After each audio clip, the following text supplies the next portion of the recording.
Para maging masaya ka, umiyak ka. Sabi kasi ni Solomon na isang matalinong taong nilikha ng Diyos sa 7:3 ng Ecclesiastes. Kapanglawan ay maigi kaysa pagtawa, sapagkat sa kapanglawan ng mukha ay sumasaya ang puso. May sikreto yung salita na yan eh. Ang tao, pumapanglaw yung mukha niya pagka mayroong mga iba-ibang problema sa buhay. Pero kung mag-iisip ka ayon sa salita at turo ng Panginoon, sasaya ang puso mo eh. Pagka mapanglaw ka na, sasaya ang puso mo. Alam mo kung bakit?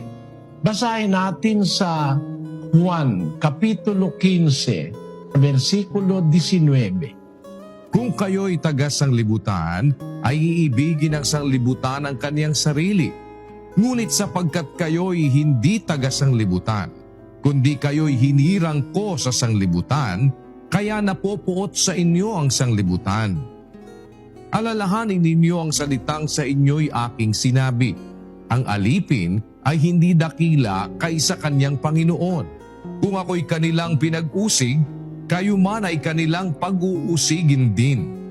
Pag naaalala ko yun, natutuwa ako eh. Kasi pagka pinag-uusig ka, pinagsasabihan ka ng sari-saring masasama, parang nalulungkot ka, di ba? Minsan mapapasimangot ka eh. Pero sabi niya, aalalahanin niyo lagi yung sinabi ko sa inyo. Alipin ka, ako Panginoon mo, sabi niya. Ako nga Panginoon, pinag-usig nila, ikaw man pag-uusigin. Natutuwa na ako. Bakit? Ibig sabihin pala, alipin ako ni Kristo. Kung